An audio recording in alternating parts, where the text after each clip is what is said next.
Hi, my name is Mitchell Lea, and I'm alongside Brandon Tew. Thank you for joining us as we wrap up the Quentin Tarantino section of things as we talk about the two movies that kind of get underlooked, underappreciated, undervalued, everything under as far as Tarantino's filmography goes. That's Jackie Brown and the Hateful Eight. Brandon, I've really enjoyed getting to rewatch or watch for the first time in the case of some of these movies. Quentin Tarantino's filmography. Brandon, first of all, how you doing today? I'm great, man. I'm great. No, you're not. Sorry, It'll be we're okay. in a fantasy football league where someone just made like the dumbest trade of all time. So we're just recovering from that as we get No, into no, no, the let's keep it rolling. Let's keep it rolling. yeah into the Quentin Tarantino. Um, Jackie Brown and Hateful Eight. Have you seen either of these movies before this week? Uh, I have seen the Hateful Eight a long, long time ago, like when it first came out. I have Okay. not seen. I've never seen Jackie Brown, so that was interesting to see that for the first time. Well, we are in the exact same boat then. I hadn't seen Jackie Brown. I haven't even really heard much about it, but Yeah, I that's saw Hateful yeah. I Eight. haven't heard anything about it either. Yeah, that's I interesting. saw Hateful Eight when it first came out. Let's go ahead and start things off with Jackie Brown, but we have a little fun exercise we're going to do at the end of this where we are going to not only rank the Tarantino movies from best to worst, but we're going to give our top five performances in a Quentin Tarantino movie. I have a feeling that our lists are going to be a little bit different, but that's okay. Nothing wrong with that. So, Jackie Brown, again, directed, written by Quentin Tarantino, released on Christmas Day, 1997. He likes these Christmas releases, Brandon, between Does this and Django Unchained, and The Hateful Eight opened up in limited release uh, on Christmas in 2015. But this was the follow up to Pulp Fiction, which surprises me because you would think that after releasing something like Pulp Fiction, the next movie, regardless of whether it was good, bad, or otherwise, would be just like this massive hit because everyone went to go see it because of how much they liked Pulp Fiction. But this one really flew under the radar. It still did well because it had a $12 million budget and made 39 million worldwide, but only made 39 million after Pulp Fiction made over 100 million.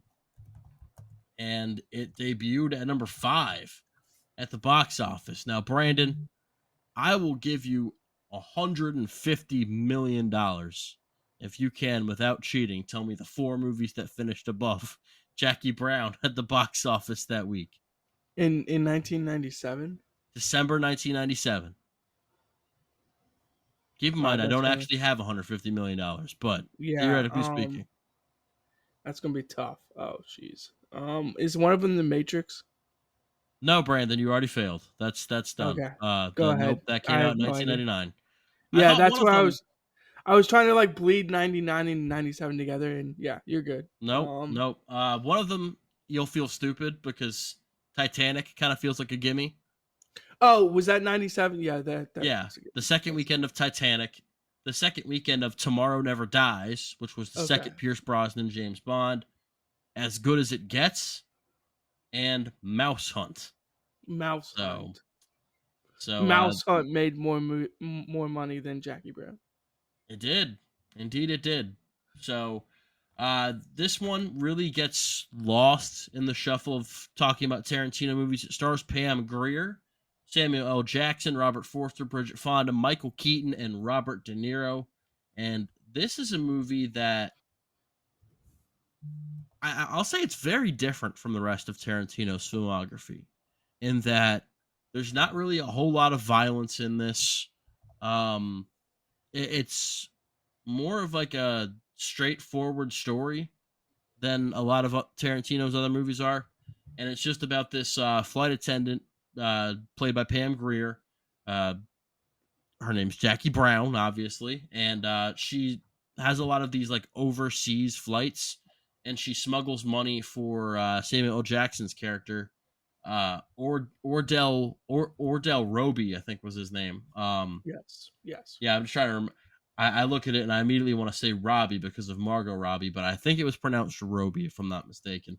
Um, and she smuggles money for him. And Samuel L. Jackson's like this gun dealer in Los Angeles, and he's kind of got his hands in a lot of different things. He's working with Robert Forster as this bail bondsman to get out one of his guys. Michael Keaton plays this detective that's kind of investigating Jackie Brown as well as Samuel Jackson, and Robert De Niro is just kind of a guy that got out of jail that's just kind of hanging out at Samuel L. Jackson's house, just kind of I don't really know how to describe what he's doing. They're He's just kind of just hanging out, smoking weed. they're acquaintances from like a former prison sentence, and like it's Okay. very clear that Robert De Niro's character Louis Scara is is kind of like trying to still like make money slash like do illegal stuff, but he doesn't want to quite like get really into it and like jump right back in. So he's kind of like, oh, like a good move would be talking to my man Ordell. Ordell's got the hookups. Like He's trying to let's stay in go the see what he's shallow got. end of things. Right, exactly. Not jump right into the deep end. And then, yeah, it's just very funny because yeah, a lot of the opening parts of the movie are really like most of the movie in general with Lewis and Ordell is just Lewis hanging out at Ordell's apartment. It's like Yeah. very funny. Just hanging out with Bridget Fonda's character, who's just Yes. hanging out, smoking weed, watching whatever's on the TV at that moment. And Samuel L. Jackson's always telling her to like shut the hell up. Like, I feel like that's basically most of the dialogue between those two. Um, this is not on the same level as the Tarantino movies that we've been talking about. Like we talked about Once Upon a Time in Hollywood, Inglorious Bastards, and I definitely wouldn't put this on that level. However, I liked it more than the Kill Bill movies, and Yeah. I think that it's I understand why it gets lost, why it's not a movie that's discussed much, but at the same time, I think you got to give a lot of credit to Pam Grier.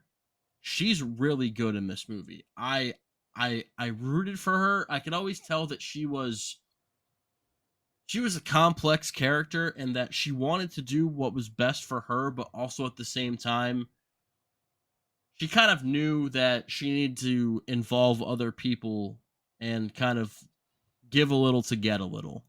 And Hmm. I liked her character the most in this, which in a movie called Jackie Brown, if your favorite character is Jackie Brown, they're probably doing something right.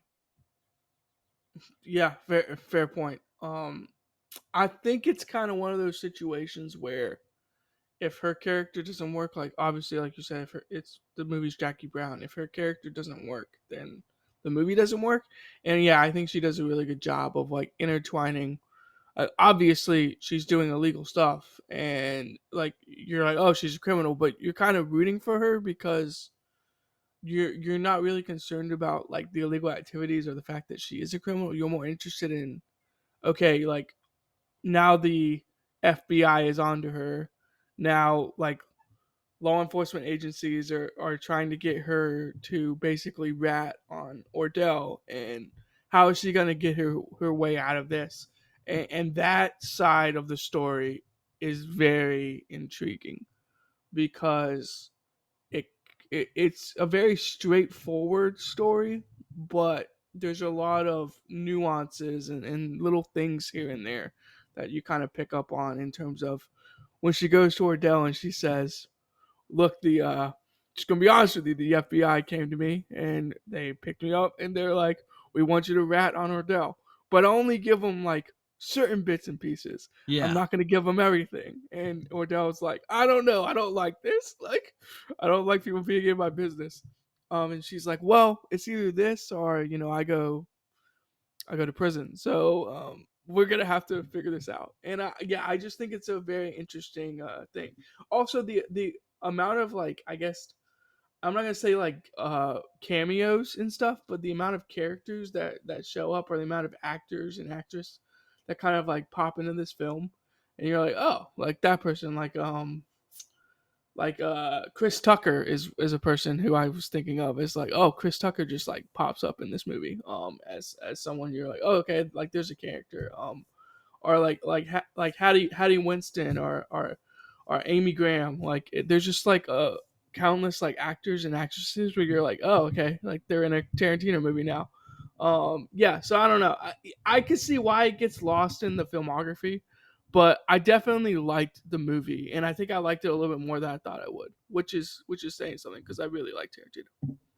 I think it's very well. First of all, Tarantino very clearly a big fan of the movie Friday, with Chris Tucker Yes, and Tiny very. Lister both being in this movie 2 years after Friday. He very clearly Yeah, liked that movie. you think he Um, was just like, oh, those guys look good. I know perfect roles for them. yeah, I know, Like, and I think apart from Friday, this might be my favorite use of Tiny Lister in a movie. I think he's actually really good in this as kind of like Robert Forster's assistant. yeah, yeah, He's got really good comedic timing in this, but I think if the movie has a weakness for me personally, it's the first half can be a little bit slow. The pacing can be a little bit yeah. uh That's like fair. like the movie definitely finds its footing in the second half once kind of plans start coming together. And maybe that's just the part that I found more interesting, and I'm full of shit. But for me personally, because there was a lot of just like hanging out and all right, we're back at Ordell's apartment and something's on the TV and Robert De Niro's just kind of like hanging out, smoking weed, asking questions about stuff. And then we cut back to Jackie Brown. And then towards I want to say the middle of the second act of the movie, we kind of get, all right, here's where things are going to be going. This is kind of the end game of what everything's going to lead to. And once I knew that once plans started coming into place, that Tarantino was going to have a curveball come our way. And once Oh we get yeah, into spoilers, kind of what that curveball is, I'm not going to say I was surprised by it, but I liked the different twists and turns that it took. Uh, Again, what wasn't complete shocks. This is kind of a straightforward type of movie, as much as Quentin Tarantino has been willing to give, and maybe that's why it didn't catch on as much because Tarantino, well, it doesn't have any scenes that people are sitting down and quoting.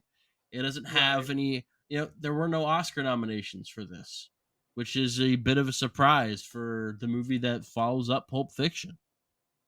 Yeah, that's a good point because I was talking to my girlfriend about Inglorious Bastards because like she's seen it or like she's like seen bits and pieces of it, and then the outer rain scene where he comes on and he goes, and the one thing we're gonna do is we're gonna kill Nazis, and she like quoted it like as he was saying it, and I was like, wait, I thought you haven't like really seen this before, and she's like, oh. Well, I mean, that's just a very quotable scene. Like everyone knows, like he's about to say killing Nazis, and it's like, okay, yeah, that like makes sense.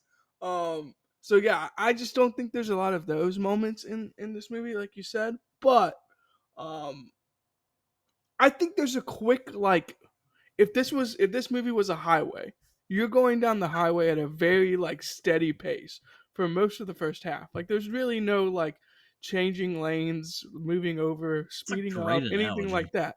Yeah.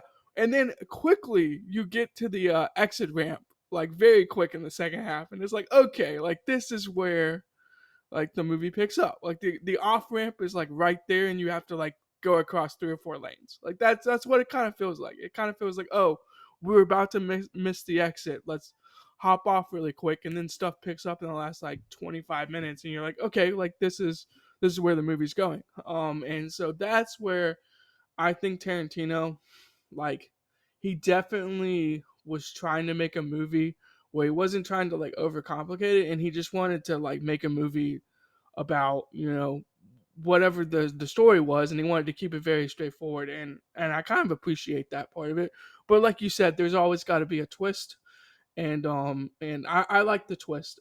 So yeah, I guess when we get into spoilers, we can talk more about it. But yeah, this movie isn't like iconic in terms of like scenes or quotes. It's more just Tarantino like doing what he does and like the dialogue and getting from one character to another and like setting up characters with inside of the story. And I think that's probably the biggest um I guess praise I can give the movie is that like I did find the characters interesting, even if a lot of the first half wasn't too interesting to begin with. Well, one of the fun things that we've had whenever we talked about a Tarantino movie is who could have been in this movie. Right, right. The what ifs, yeah. And Pam Grier was always going to be the lead. I don't know if you remember in Reservoir Dogs, Pam Grier's name gets dropped at one point, and I thought that was interesting. Tarantino, obviously a big fan of Pam Grier's, but Luis Garza, the player or the character played by Robert De Niro, was originally supposed to be Sylvester Stallone, which makes no sense to me. Nah, that wouldn't have worked. Yeah, no, no, I don't get that one at all. Probably, And probably a good casting decision to go to Robert for and that then one. Gene Hackman was supposed to be the bail bondsman, That would have been which cool. I mean, I'm just a big Gene Hackman fan in general, so I would have liked that. But I think Robert Forster did a really good job in this, Yeah, he and I did. kind of liked the fact that when Robert Forster spoke, he had this quality to him where it was like words, every word seemed to have value to it. Like Hmm. he picked his words very carefully, and if he said something, then you know that he arrived at it with reason. With like thought, yeah. Yeah, Um, exactly. And I really liked that about him.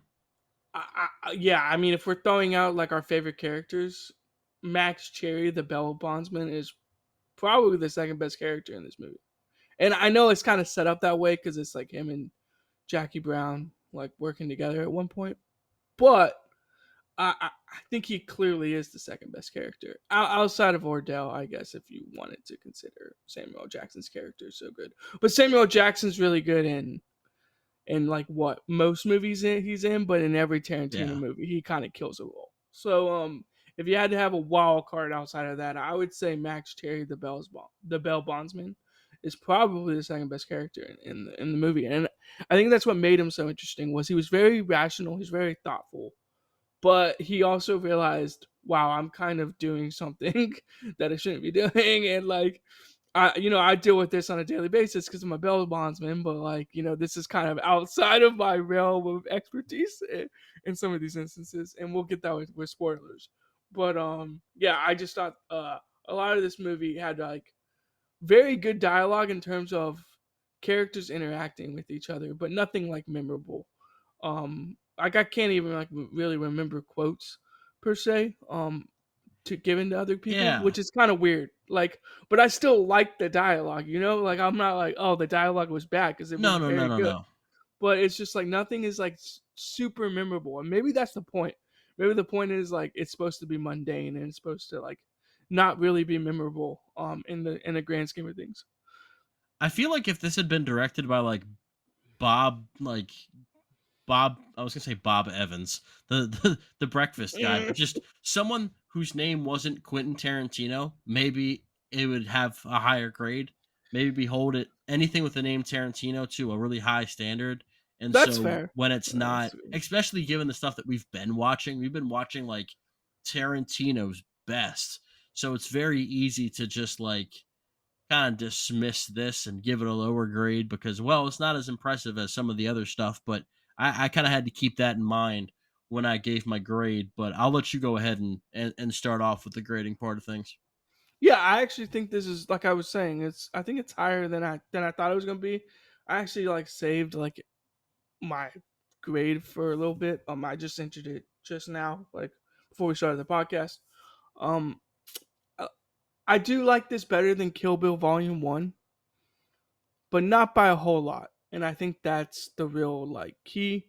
Um, I'm gonna give this an A minus 1.5. So I still have it as A minus, but Okay. it's a very low A minus. And I think I really have it an A minus because of the twist at the end. And then I do find the characters and the story very interesting. Like if I was to see this in theaters like this year, and kind of compare this to 2024 movies, in no way would this be like a top 10 movie of the year or something like that. But it would be a very good movie that I would recommend other people go watch. And that's kind of where I fall on like the A minus for that one. Like I think very low A minus, but I think it's a deserved A minus in my opinion. We're on the opposite end of the spectrum then, Fair enough. because not like I gave it like a D or something. I gave it an A minus as well. So we're in the same ballpark, just on different ends, because I gave it an A minus 81.31. I was closer to Okay. going with an A on it. And I think that if it had a stronger pace, which, I mean, let's be honest, has to do with the fact that this movie absolutely does not need to be 2.5 hours long. Yeah, it's Two and kind a of half 30 hour minutes too movie. long, right? Yeah, it's 30 Exactly. minutes too long. If it was a 2 hour movie, I think you could have a cut of this that's on the same level of something like Reservoir Dogs Yeah, that's interesting. if you really cut it down and tighten the script up a little bit. But at the same time, I kind of liked getting to spend some of this extra time just hanging out with these characters, and there's something that I think adds to something in that adds to the way that this movie plays out in the final act that would be missed if you did cut that. So it's kind of a weird conundrum. Maybe this is the best version of this movie, but I really enjoyed it, and it's certainly not at the bottom of my list as far as Tarantino movies go. Yeah, that's a good way of putting it. It's not at the bottom for sure, and that's our like it's not his bottom of the barrel movies are still A minuses or like B pluses, which is very good. So I'm all for it. Yeah, I'm all for it.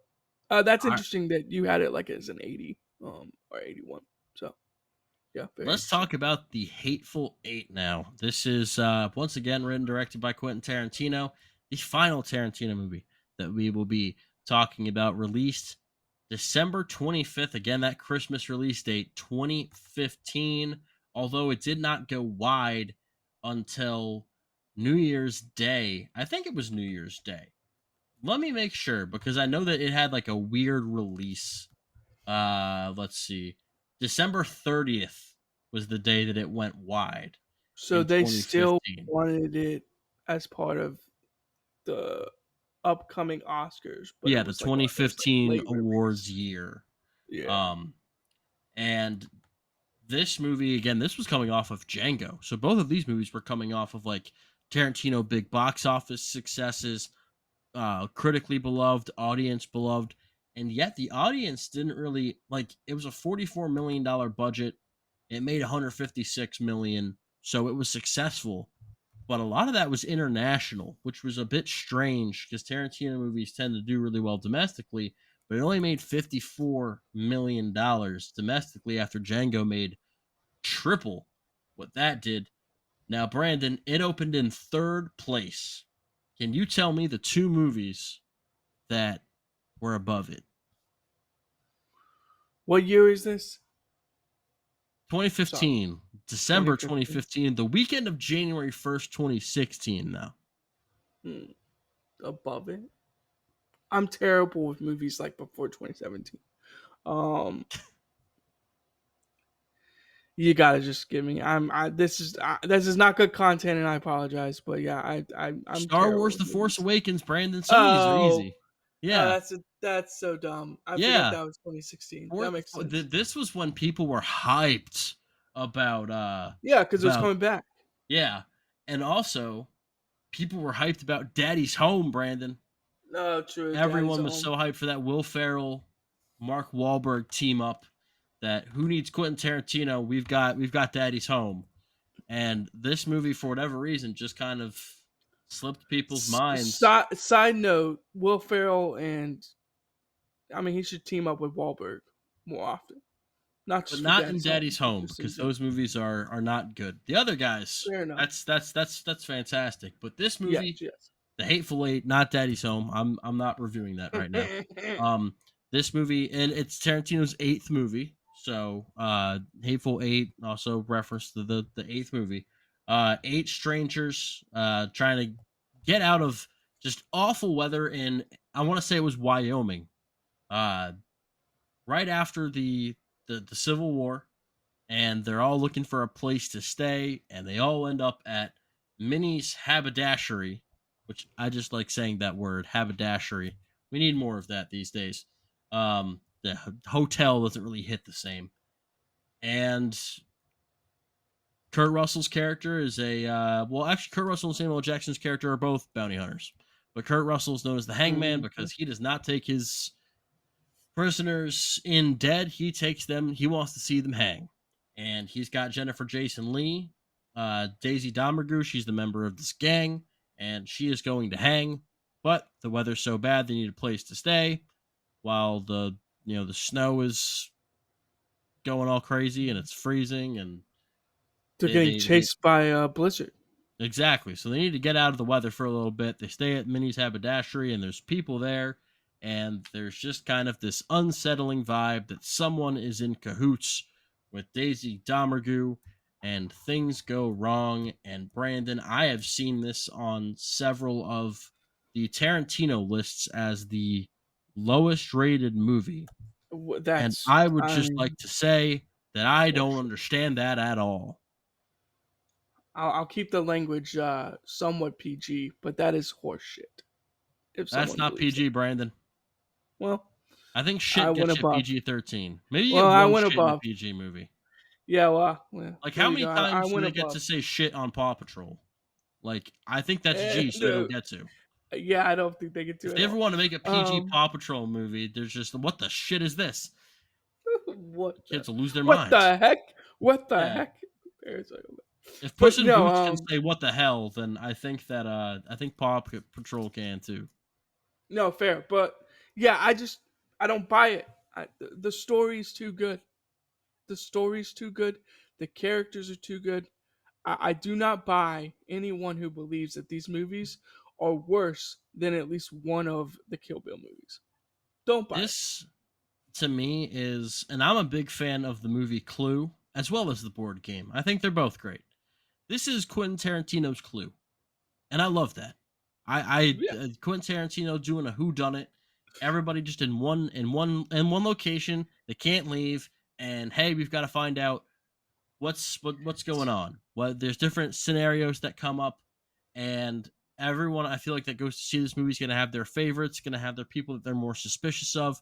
It's got a big cast: Samuel L. Jackson, Kurt Russell, Jennifer Jason Lee, Walton Goggins, Damian Bashir, Tim Roth, Michael Madsen, Bruce Dern, James Parks, uh, someone else that I knew was in the movie before it came out, and I was bummed that I knew, but we will talk about this particular individual in spoilers. Oh, Yeah, yeah. that No, wasn't fair enough. advertised.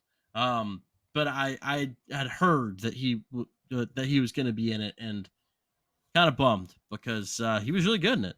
Um, I just find I the clue reference as funny. Like it's Colonel Mustard in the library with the candlestick.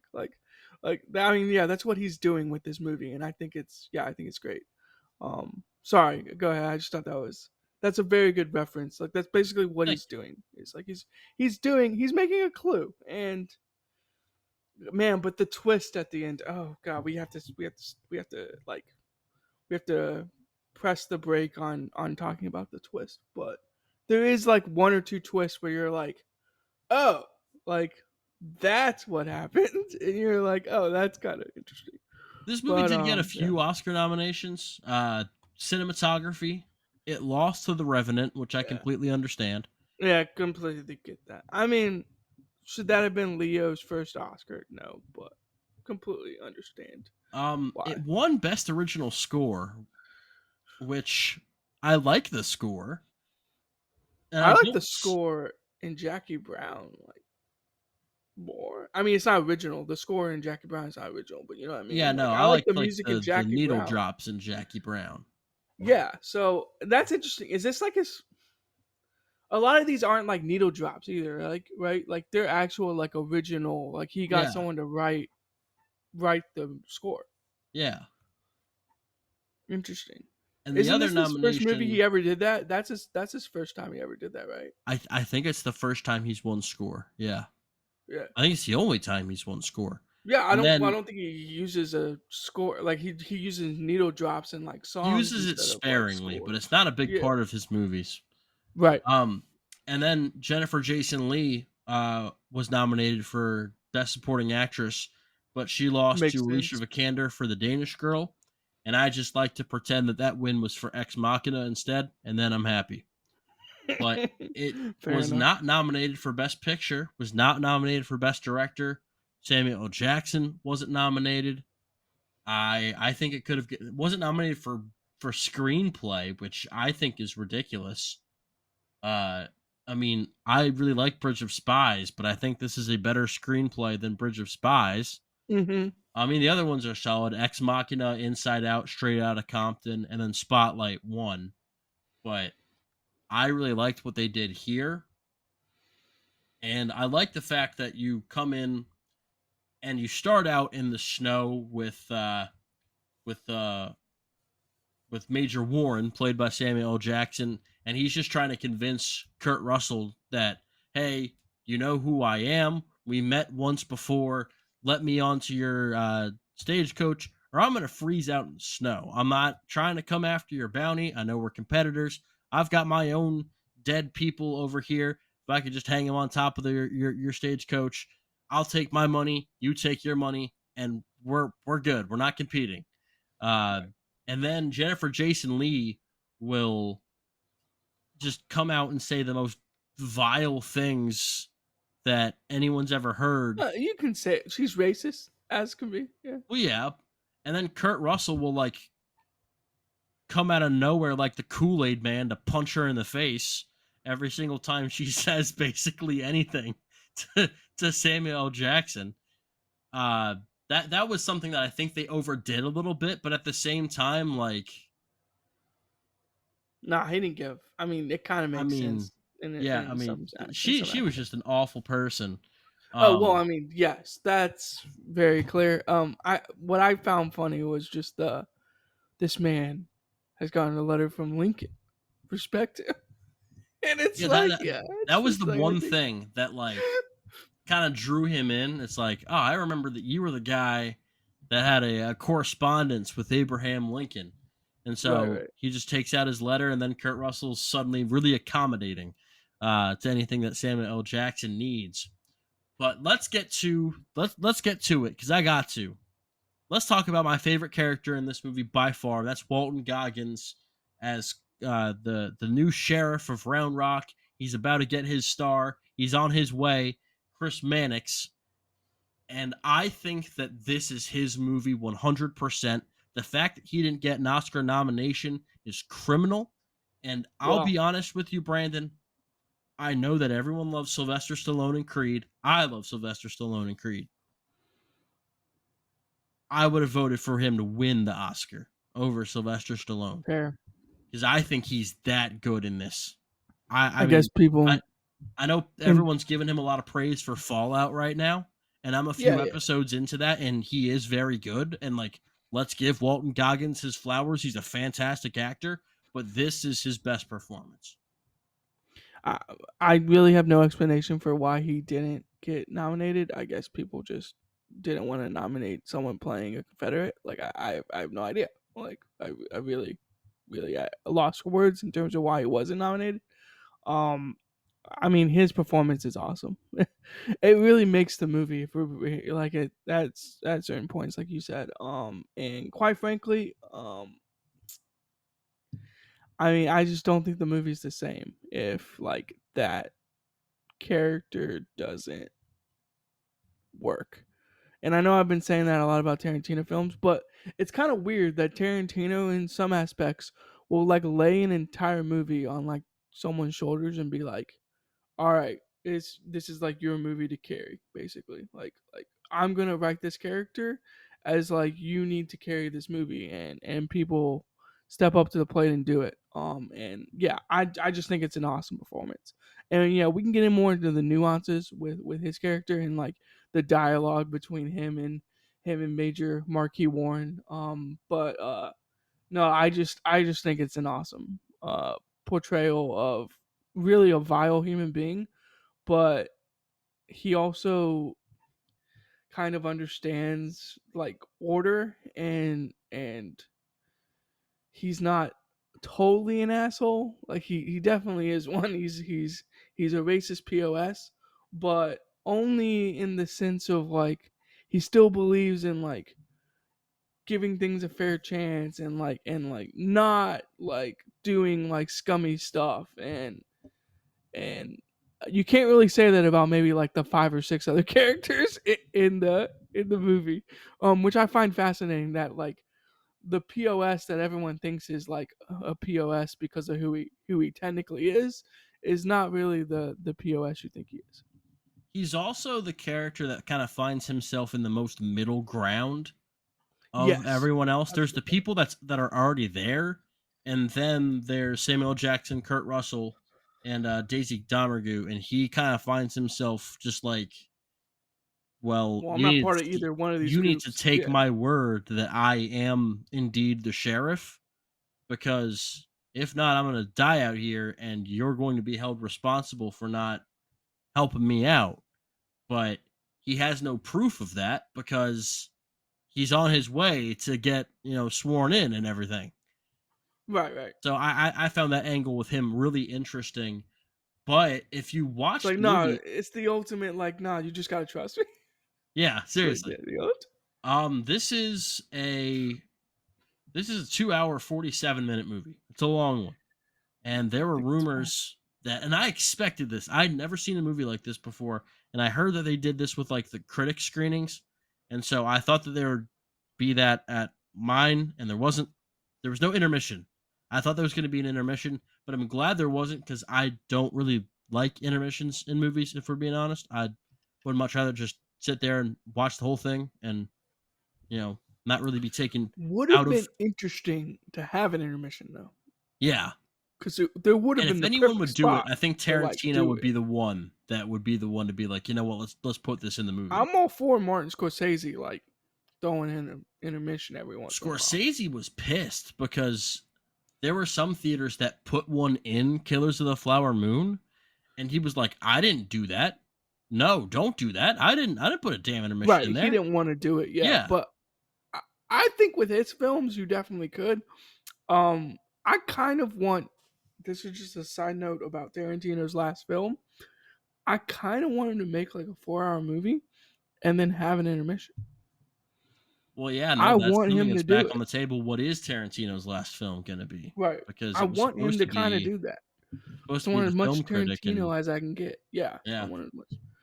So I Um don't know, but that's interesting because there would have been a clear intermission point if they had done it. There's did very you clearly an intermission point. Did you have any issues? Because one of the problems that I've heard with this movie is some of the people that are already there, particularly like Tim Roth, maybe overcooking it with that accent. I mean, yeah, sure. It's better accent than 90% of actors out there, so I can't If I really had complain too much. You if know I what I had mean? an issue with a character, I just think that Kurt Russell's just constantly being angry thing got a little bit tiring. Yeah, I think it's more like if you didn't like the character itself, then you probably just didn't like that character. Like it's not really like the things the character does, but yeah, like a good point, like you said with Kurt Russell. Like if you don't like that his character is getting mad and angry and like beating the crap out of out of Daisy Domergue, then you probably just don't like his character because that's kind of who his character is. Yeah, some of the performances are a little weird, but I don't think anything like takes away from the movie if that makes sense. Hmm. Um, Also, another sidebar. How are British actors so good at giving like Southern accents? I'm not I saying don't, Tim Roth apparently is our British accent is just or really easy to do, like just really easy to American do. accents in general, I guess. Yeah, but Southern American because I feel like some people do a really good job of pulling it off. And I've noticed that British actors very easily pull off Southern accents. Not, and I don't think the accents in this movie take away from it, but I will say, yeah, Tim Roth's accent was a little weird, and honestly, so was Joe Gage with Michael Madsen. His accent was kind of weird too, or like his dialogue I was didn't weird at mind it. points. I thought it fit the character pretty well, and I didn't Yeah, really it have an did. issue with Oswaldo Mowbray either. I just yeah, it didn't really bother me the way that it did other people. I was just so interested in the story and the way that it builds, Right. it manufactures tension and Mm-hmm. potential deceit so well that you constantly are thinking, all right, maybe it's them, maybe it's them, maybe it's you. And I think that this movie does something with its reveal that a lot of people didn't like. They thought that, and we'll get to it in spoilers, but they thought it was a bit like, all right, you've just taken everything away now, and now that's not even a part of the movie, and we're just in the conclusion for the rest of it now. And I liked that. I liked the fact that we got an answer, and then we saw how that answer came to be, Yeah. and then we got the conclusion and the building tension and violence that came from that, because this movie isn't a violent movie until about the last 20 or 30 minutes when the blood starts And spilling. then it's a violent movie.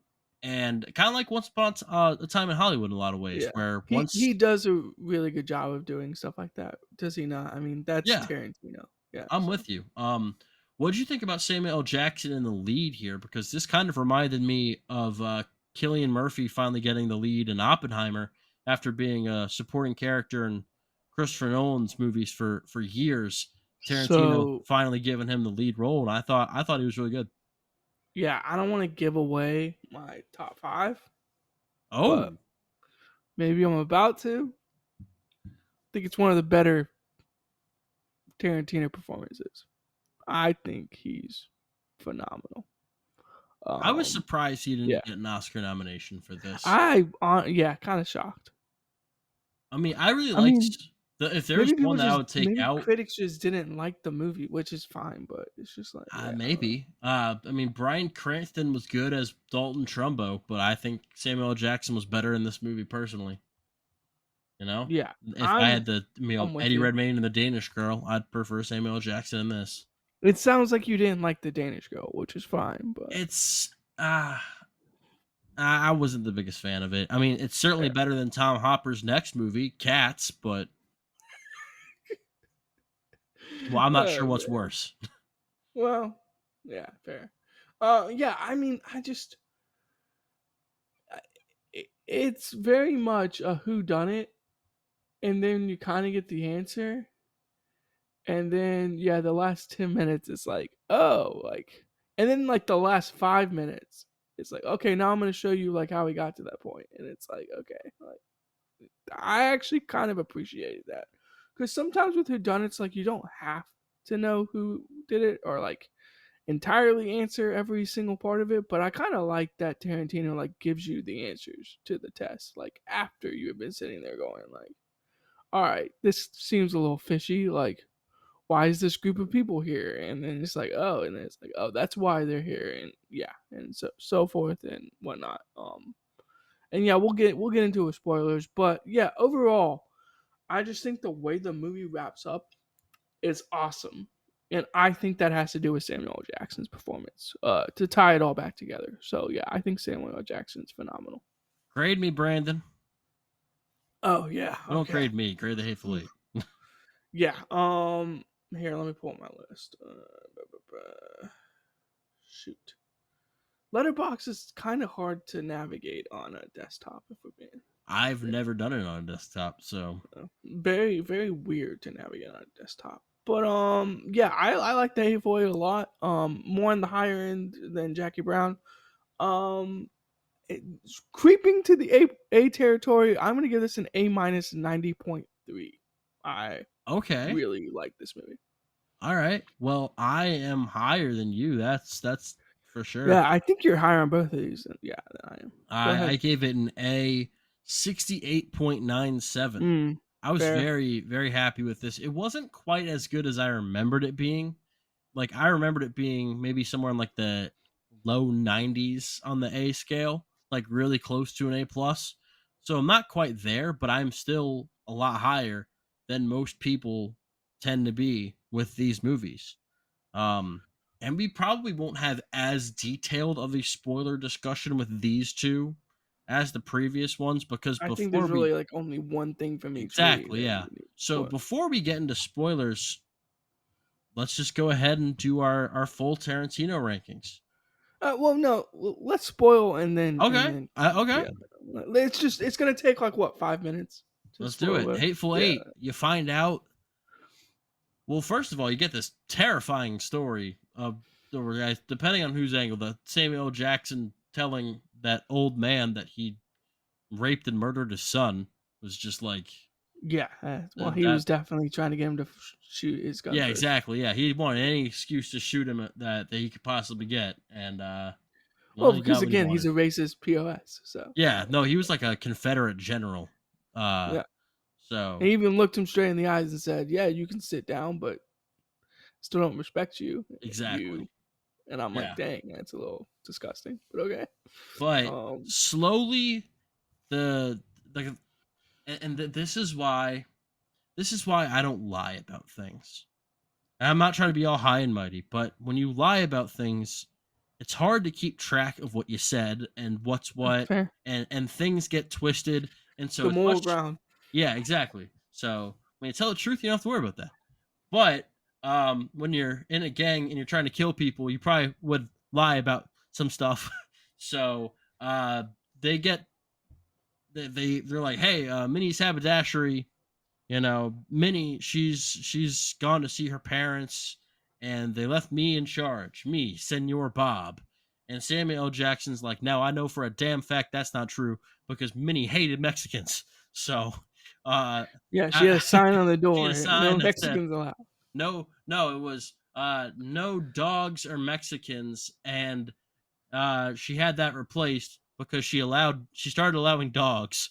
So I know that she did not allow you to run her haberdashery. Where are they? And then after someone poisons the coffee, and And people oh, violently die.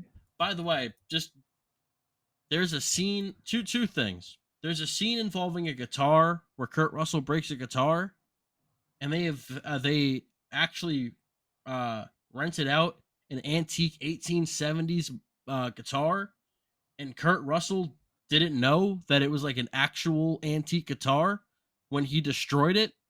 That's so gross. So everyone on As someone set, who likes antique things, that's gross. everyone yeah, so everyone on set Everyone was really freaked out, freaked out probably. because they Yeah, were renting it from probably a like that. museum. They're like, that's probably like a freaking, I don't know, $10,000 guitar. Like, especially if they're renting it from a museum. It's probably got historical significance. That's not great. Yeah, no, the Um, museum was pissed about that.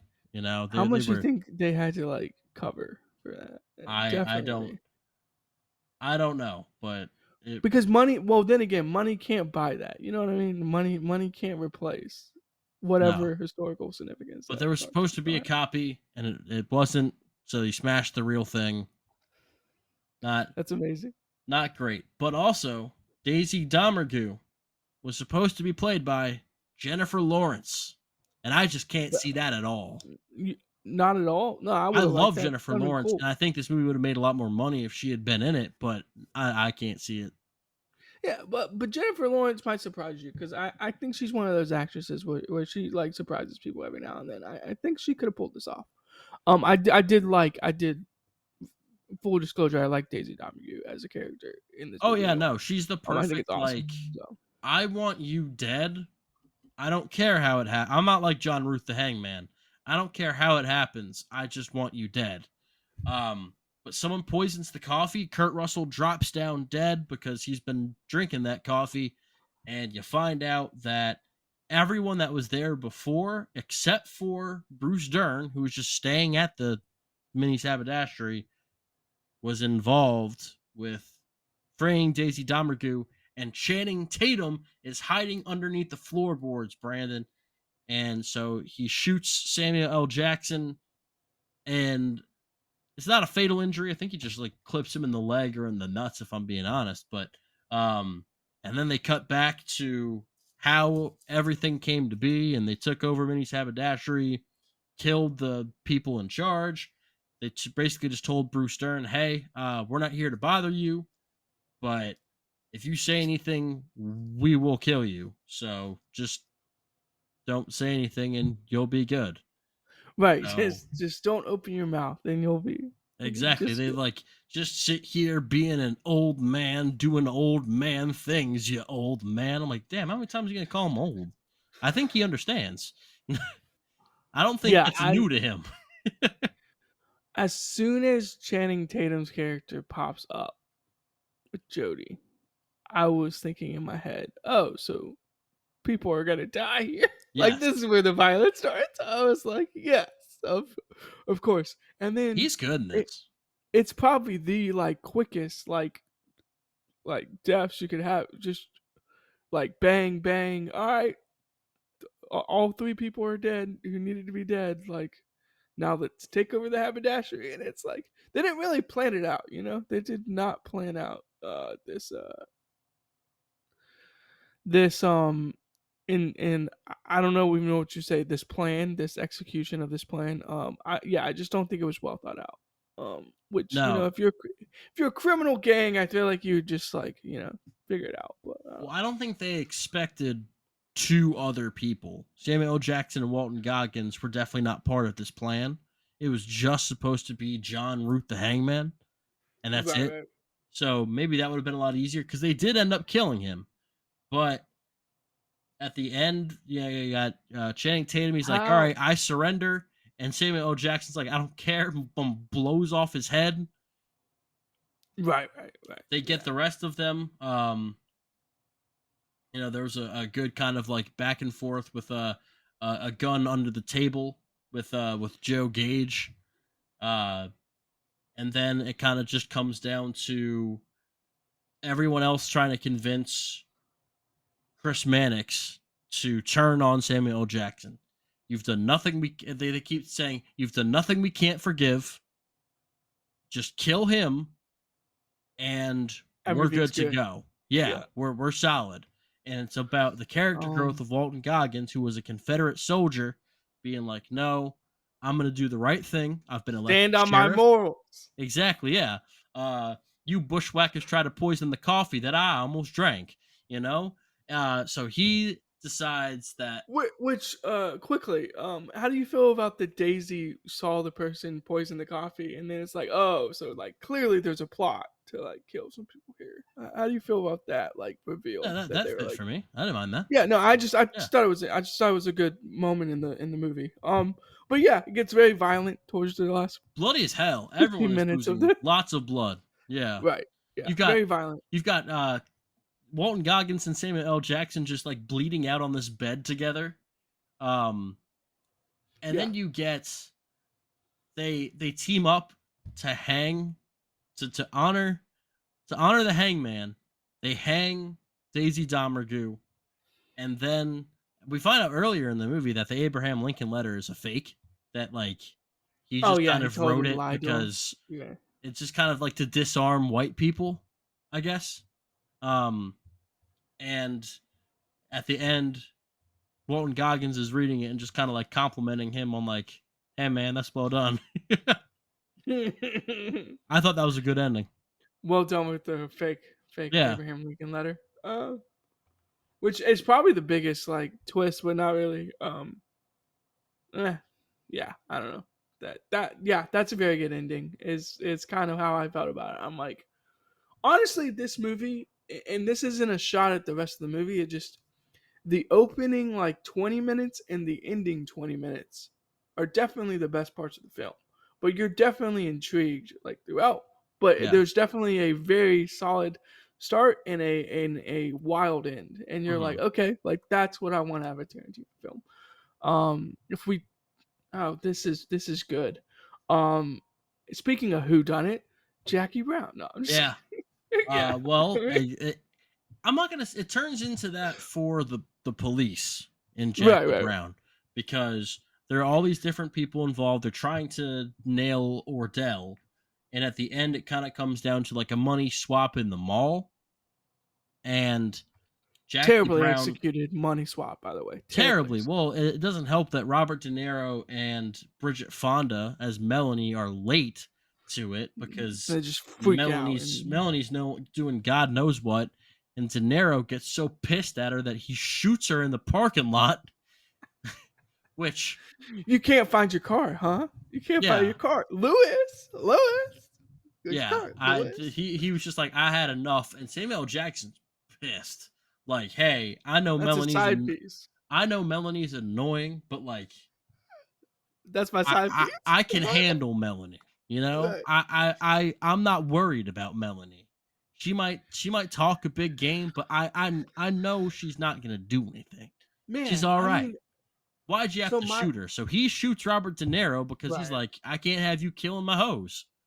right.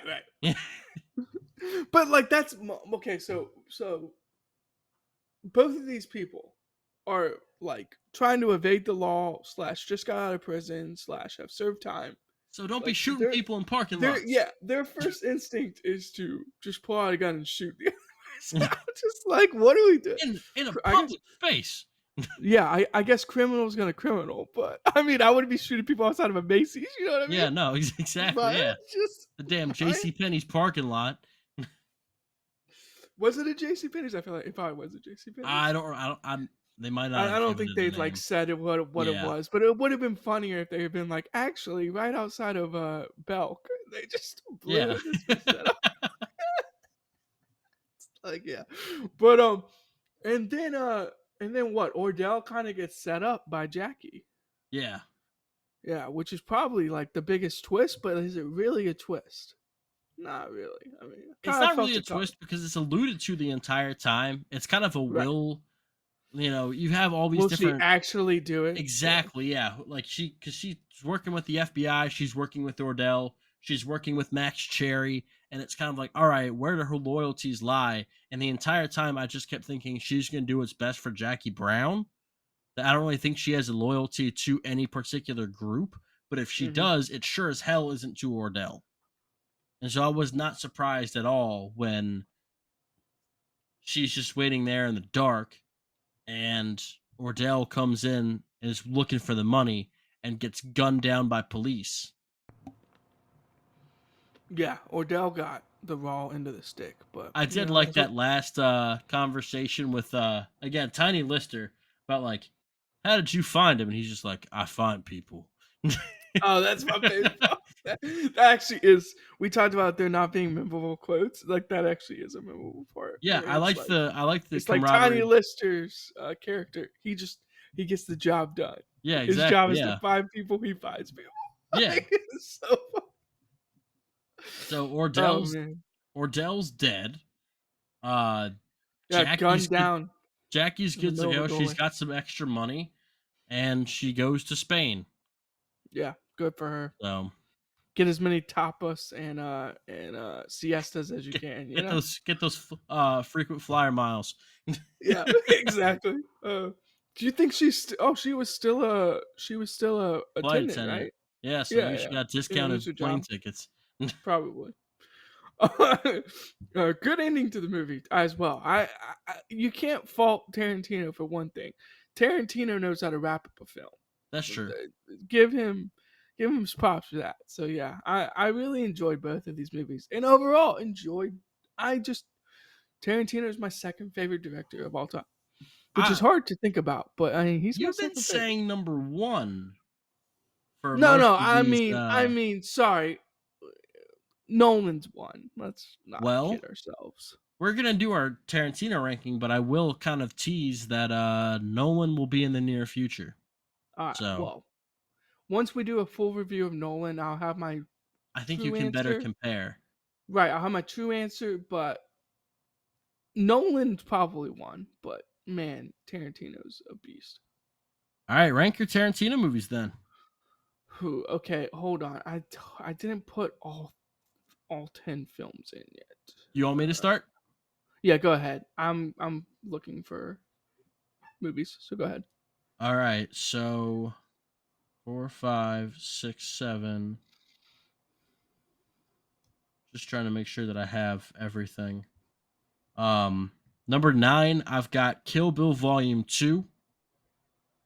That was just the one that I didn't really connect to all that much. Number 8, Kill Bill Volume 1. Number 7, Jackie Brown. And then everything above, I love. Number 6, The Hateful Eight. 5, I've got Reservoir Dogs. 4, Once Upon a Time in Hollywood. 3 was the most surprising rewatch out of all of these by far, and that was Inglourious Bastards. I love that movie. Number 2, Django Unchained, and then I've got to give the top spot to Pulp Fiction. Mm. Wow, you're gonna not like my list then.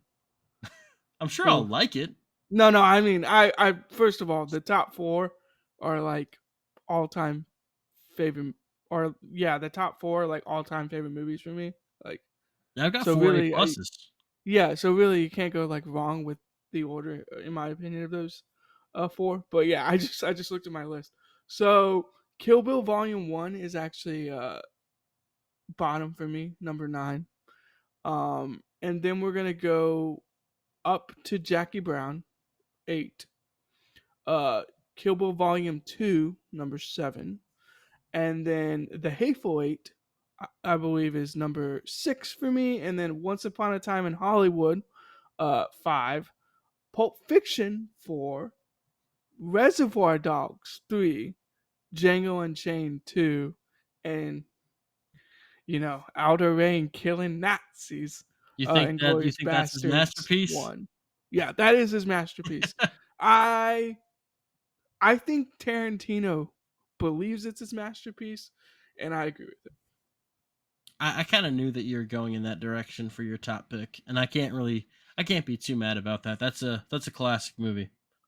Yeah, I think the more I watch Pulp Fiction, it might move up my rankings. Like I think I've only seen it like twice now, so if the more I watch it, I'll probably move it up. I will say I mentioned it earlier that like my girlfriend quoted like the killing Nazis thing, in the middle of the movie. I did watch like the first hour of Inglorious Bastards the other day, just like randomly put it Nice. on. I was But like, yet yeah, you stopped only the first hour. So well, but once you get in, you can't get out. yeah, well, I did get out, but I really like, to be honest, I really like the first 5 opening, like I like the first 20 minutes, obviously, because the opening scene is incredible. And then, the 2 other scenes after that. And then when Shoshana is like talking to him at the movie theater, I really like that part. And then right when Shoshana is like meeting Daniel meeting Bruhl. the yeah, Daniel Bull again, I kind of like stopped there. But to me in my head that's like the off point if you did want to get out. But I do agree with you that once you're in, you usually I can't stop. guess, yeah, because like if you're still watching by the time that they go to that like basement bar, Oh, you're done. You have to watch the whole movie. you're not turning away until Right. you see So written and that's directed by why Quentin Tarantino. right, that's why I got out, because I I was get like, if that. I don't stop now, I'm gonna be watching this through the entire part. But yeah, no, I just love that movie. And Django, I mean, gosh, I mean, I think it's a toss up between those two, in my opinion. So yeah, You got a I've got a top 10. I don't need you to have a top 10 if you yeah. only have I 5, Well, but can I like group things together? Because yeah. there's some things that I can probably group. Yeah. All right. So just you want to give like your like 10 up to 5, and then I'll go All with my right. top 5. Yeah, my number 10 is Harvey Keitel in Pulp Fiction. Love that. I think that him as the wolf just does a good job. Number 8, Jamie Foxx in Django Unchained. And any director that can have a performance that good at number 9 is insane. Number 8, let's go back to Harvey Keitel, Reservoir Dogs. I think he's even better in that. Number 7, Leonardo DiCaprio in Once Upon a Time in Hollywood. And number 6, I've got Walton Goggins in The Hateful Eight. Nice. Okay. So you're a little bit lower on Keitel than I am. At 5, I'm gonna group together both Keitel performances. Nice. I just think him as the wolf is iconic and probably one of the better like characters in all movies I've seen. And then I'll go with 4, and then we can go with your next 2. 4 for me would actually be Jamie Foxx. I think Jamie Foxx is just incredible. So yeah, Jamie Foxx and Django. Number 5, I'm gonna get hate for this, but it's whatever. I have Christoph Waltz in Glorious Bastards at number 5. Oh, that's well done. No, I mean that's And then number 4, I have Brad Pitt in Once Upon a Time in Hollywood. okay. Okay, now we're cooking. All Yeah. right, yeah, because that's where I'm at. Okay, so number 3 for me, I have Brad Pitt, and then number 2, I'm also gonna get Which hate for one? this. Oh, in Or you Once Upon a Time in okay? Hollywood. Yeah, yeah. Although, can we just group both of it? I mean, If you we'll get, want, I got specific, but you do what you we'll get want. to Brad. Yeah, we'll get to Brad Pitt later as well. And then two for me. I'm gonna group them because I don't care. Christoph Waltz together in both movies. Like first off, him in Inglourious Bastards is just unreal. But in Django, he is also incredible. So I'm just gonna group those two performances together because See, it's my list. I don't care. Yeah. number 3, I have Christoph Waltz in Django Unchained, Okay. There you and then go. number 2, I have Leonardo DiCaprio in Django Unchained. Yes. Yes. So what's your number So 1? I have a tie for one because it wouldn't be me Ah, without ties. Um, I have Leo and Django, and I actually have Brad Pitt as out of it. It's one. I think Brad Pitt is out of it. It's wait. incredible character. I have a tie. So I just realized that you don't have what I have at number 1 on your list at all. Go ahead. Yeah, I don't. Samuel I know you're Jackson doing in Pulp Fiction is my number 1. Yeah, no, That's my top dog right there. it That's the apex mountain of Quentin Tarantino performances as far as I'm concerned. And he didn't win the Oscar like others had, but good shit. no fair. But I will point out this: I have Pulp Fiction at 4 on my Tarantino list, so I would probably say that like he would definitely be on my list as like a 6 or whatnot, but or 7 even. And I just realized this. I teased that Samuel Jackson and the Hateful Eight was going to be on my list as the 5, and then as we were talking, I was like, he did not make my 5, but Samuel Jackson would have nicely been like 7, 6, 8 range in his performances. They're awesome. To be honest, when you messaged me, all right, have your top performances, I was like, well, there's so many good ones to choose Yeah, from. it's tough. I'm about to like leave people off that I shouldn't be leaving people off. But yeah, a tie at the top for me because it wouldn't be a list of mine without having a tie. So. I mean, yeah, no one mentioned Jennifer Jason Leigh in The Hateful Eight, and she was nominated for an Oscar. I mean, You yeah, know, that's incredible that we Julia can have like Butters is the kid Oscar-worthy in Once Upon a Time performances. in Hollywood. She's a great one. Yep, she is a good one. I mean, honestly, we could just do like a top 20 and just like start rolling down the list. I Exactly. think we should make an internet list. We should like post it somewhere as like an article, I'm like down. top 20 performances of Uma Tarantino. Thurman. I know I'm not the biggest Kill Bill fan, but Uma Thurman's great in that movie. You know, I mean, she's Pam awesome. Grier, Jackie Brown. I There's a lot to choose from.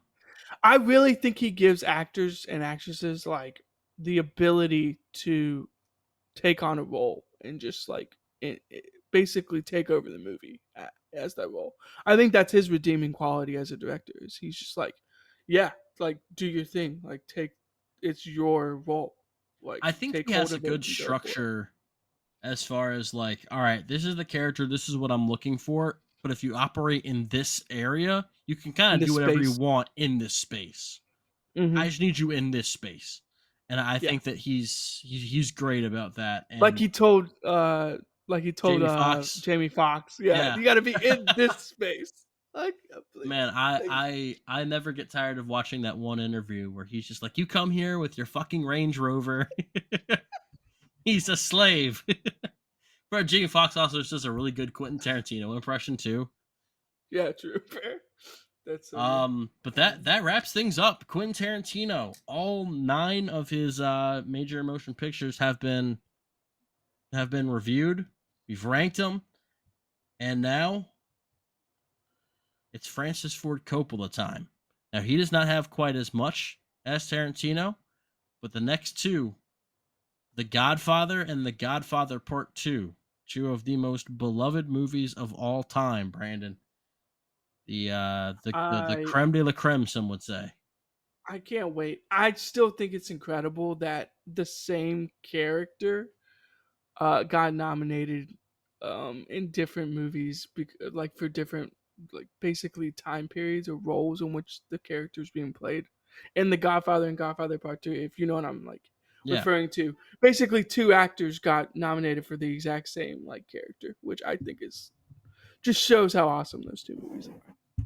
It won't Yeah. cover quite as much ground as the Tarantino pods did because Coppola's got less movies, but we've got The Godfather, Godfather Part 2, and then Godfather 3 and Bram Stoker's Dracula, The Conversation Hmm. and Apocalypse Now, and then The Outsiders and The Rainmaker.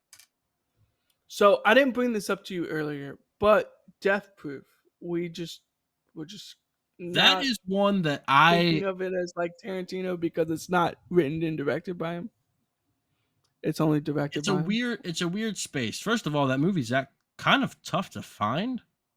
Not if you buy the Blu-rays. No, I'm just But kidding. yeah, but it's also a double feature. It is. It's Yeah, it's a double feature. you bought a movie ticket to Grindhouse, so there was Death Proof, and then there was, why am I blanking on the other one? But it was a Robert Rodriguez movie, Yep. and they made a Grindhouse.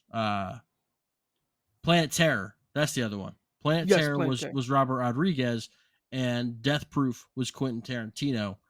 And so I would like to at some point review those, but it would be just like one podcast to talk about two of them.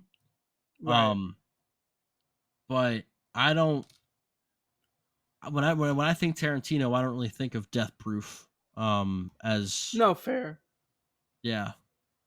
Well, I just heard. Well, I was taking a Sporkle quiz the other day, and they had all 10 Tarantino movies on, and I was like, "What do you mean 10?" And I was like, "Oh, Death Proof." I But was like, "Damn, Tarantino this is also said that but some would say that he considers Kill Bill to be one movie. yeah, true." So When the people who complain about him like making his 11th movie coming up, I'm like, it's technically one yeah. movie altogether, Kill Bill. So makes sense.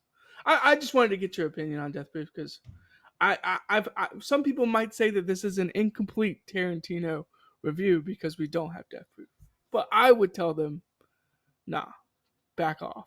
Yeah, I This don't is think it quite. I think that's kind of its own thing. Almost like when a director has like a few TV episodes that they do, like that wouldn't really I count. mean, I mean Like he if has like a Tarantino ton of if he has Tarantino direct TV like if episodes. Tarantino directed like a few episodes of like, I don't know, Shogun or something, like it wouldn't, I wouldn't really count that. Fair enough. So, No, that but makes sense. I uh, I am excited for the movies that are also coming to theaters. By the way, so summer really movies. excited. April was pretty good. I mean, you still need to see Challengers. Challengers was good. You need to check out Challengers and Planet of the Apes, Abigail. Furiosa. There'll be some good Yeah. stuff. I've already seen The Fall Guy and it was really good. So Nice. yeah. Um. All right. Well, next week it's we start off with Coppola and The Godfather. So two all-time classics. Thank you. FFC, let me be. I'm sorry. I All was right. making a Well, Francis Ford joke. Let's go. for Brandon Tew, I'm Mitchell Lee. Thanks for joining us, and we'll talk to you next week.